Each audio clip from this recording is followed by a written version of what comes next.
তুই এখানে আর আমি তোকে বাড়িতে গিয়ে খুঁজতেছি। কেন আমাকে কেন খুঁজতেছিস? শোন, আগামীকাল এক জায়গায় ঘুরতে যাব। কই যাবি? সেটা সবার কাছে শুনি, দেখি কোথায় যাওয়া যায়। আমার ঘুরতে যাওয়া হবে না। ঘুরতে যাওয়া হবে না মানে? আগামীকাল পাসপোর্ট অফিসে যাব। পাসপোর্ট অফিসে কি করতে যাবি? আমি সিদ্ধান্ত নিছি আমি বিদেশ যাব। বিদেশ যাবি মানে? আমি ছোট থেকে দেখতেছি আমার আব্বা আমাদের জন্য অক্লান্ত পরিশ্রম করতেছে, তাই আমি সিদ্ধান্ত নিছি আমি বিদেশ যাব। তুই না বললি তুই ব্যবসা করবি? দেশে কি হয় না হয় তাই আমি রিস্ক নিতে চাচ্ছি না, বিদেশে গিয়ে কয়েক বছর কষ্ট করব।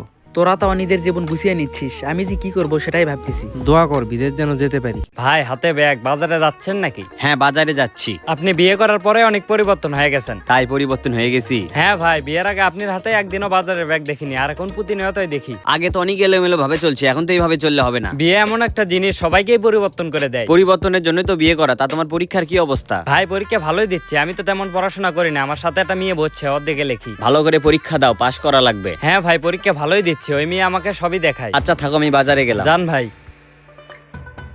শোনাক, বিদেশ যেহেতু যাবি, তুই যাওয়ার পরে আমাকেও নিয়ে যাস। আরে ভাই আগে যাই, দোয়া করিস।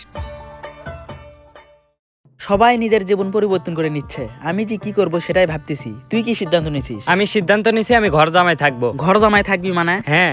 সত্যি কি তুই ঘর জামাই থাকবি? তে আমি কি তোকে মিথ্যা কথা বলতেছি? আচ্ছা তুই যে ঘর জামাই থাকবি, কি দেখে মেয়ের বাপেরা তোর সাথে মেয়েকে বিয়ে দিবে? আমার চেহারা দেখে। তোর চেহারাতে ডায়মন্ড সেট করা আছে নাকি যে চেহারা দেখে বিয়ে দিবে? ধরতে গেলে তাই। মেয়ের বাপেরা এখন চেহারা দেখে বিয়ে দেয় না। তাহলে কি দেখে দেয়? কি দেখে বিয়ে দেয় আগে বিয়ে করতে যা, তাহলেই দেখতে পারবি। শোনেক, আমি যে মেয়েকে বিয়ে করব তার কোনো ভাই থাকবে না, হাজার হাজার কোটি টাকার সম্পত্তি থাকবে, বিয়ে করব রাজার মতো চলবো। আচ্ছা যে বাপের হাজার হাজার কোটি টাকার সম্পত্তি থাকবে সে বাপ তোকে দিয়ে মেয়ে কেন বিয়ে দিবে? আমি যাকে বিয়ে করব তাকে মন প্রাণ দিয়ে ভালোবাসবো, এটা দেখেই তো আমার সাথে বিয়ে দিবে। ওই স্বপ্ন নিয়েই থাক, পূরণ আর হবে না।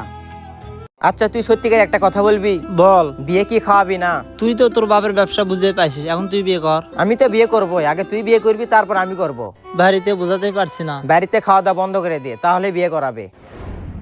তুই আগে 12টার সময় ঘুম থেকে উঠতি আর এখন সকাল 6টার সময় দুধ বেচতে যাস, ব্যাপার কি? সারা জীবন তো এলোমেলো ভাবেই চললাম, এবার নিজের জীবনটাকে পরিবর্তন করতেছি। শুনলাম তুই নাকি এখন তোর বাপের দোকানে বসিস। হ্যাঁ। তুই না আগে বলতি তোর বাপের দোকানে তুই বসবি না, তোর চাকরি করার শখ। চাকরির জন্য এক জায়গায় 5 লক্ষ টাকা দিয়ে মার খেলাম, পরে ভাবলাম ব্যবসাতেই বসি। ব্যবসা কিরকম চলতেছে? আমি তো তেমন ব্যবসা বুঝি না, আব্বা আমার সাথে বসে। ব্যবসা তো একটা পেয়ে গেলি, এবার বিয়ে শাদী কর। আর একটু সময় নিয়ে বিয়ে করব। সবাই নিজের জীবন বুঝে নিচ্ছে, আমি যে কি করব সেটাই ভাবতেছি। তুই না অনলাইনে কাজ করতে চাইলি, সেটার কি হলো? অনলাইনে একটা ভাইয়ের সাথে আমার পরিচয় হয়েছিল, আমাকে বলছিল একটা কাজ দিবে মাসে 15,000 টাকা বেতন, কিন্তু তার বিনিময়ে একটা ফর্ম পূরণ করা লাগবে 5,000 টাকা দিয়ে। 5,000 টাকা দিছি, ওই ভাইয়ের আর খোঁজ খবর নাই। ওইসব অনলাইনে চিন্তা বাদ দিয়ে এদিকে কিছু কর। সেটাই তো ভাবতেছি কি জি করব। বাইজিদের সাথে কথা হলো, বাইজিৎ নাকি বিদেশ যাবে। একটা কাজ কর, তুই বিদেশ যা।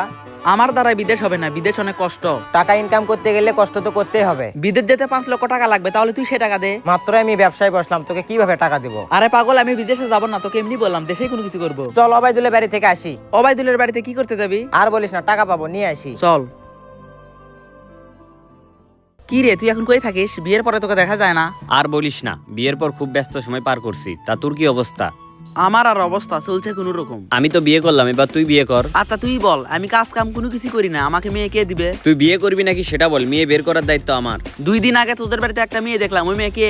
2 দিন আগে? ও হ্যাঁ, 2 দিন আগে আমার শালি আসছিল। তোর শালি তো মাশাআল্লাহ অনেক সুন্দর, তোর শালিকে আমার সাথে বিয়ে দে। লাভ নাই, বুকিং হয়ে গেছে। বুকিং হয়ে গেছে মানে? প্রেম করে। কি প্রেম করায়? তোর শালিকে দেখে তো মনে হয় না প্রেম করায়। মানুষের মুখ দেখে কি আর ব্যক্তিত্ব বিবেচনা করা যায়? যাই হোক ওইসব কথা বাদ দে, সন্ধ্যার সময় এক জায়গায় ঘুরতে যাব। কোথায় যাবি? হালিম চাচার দোকানে। সন্ধ্যার সময় আমার হবে না। কেন সন্ধ্যার সময় তুই কই যাবি? বুঝিস না, তোর ভাবিকে একা রেখে যাওয়া কেমন দেখায় না? বাবা এখন তো দেখি খুব দায়িত্ববান হয়ে গেছিস। জীবন পরিবর্তনশীল, আগে যেভাবে চলছে এখন তো ওইভাবে চললে হবে না, এখন বিয়ে করছি। তা অবশ্য ঠিকই। আমরা বন্ধু বান্ধব যে কয়জন আছি সবাই তো কর্মের সাথে জড়িয়ে পড়ছে, এবার তুই কিছু কর। তুই ঠিকই বলছিস, আমরা যারা আগে একসাথে ঘোরাফেরা করতাম সবাই কর্মের সাথে জড়িয়ে পড়ছে। বাইজিৎ কয়েকদিন পরে বিদেশ যাবে, তুই সংসার সামলাচ্ছিস, আতাউলের বাপের ব্যবসা বুঝিয়ে নিছে। সবাই পরিবর্তন হচ্ছে, এবার তুই কিছু কর, বিয়ে তো করা লাগবে। হ্যাঁ নিজেকে পরিবর্তন করতে হবে। থাক, বাসায় যাই, গরুকে গোসল করানো লাগবে। এখনই যাবি? আর কিছুক্ষণ থাক। না রে, বাড়িতে অনেক কাম।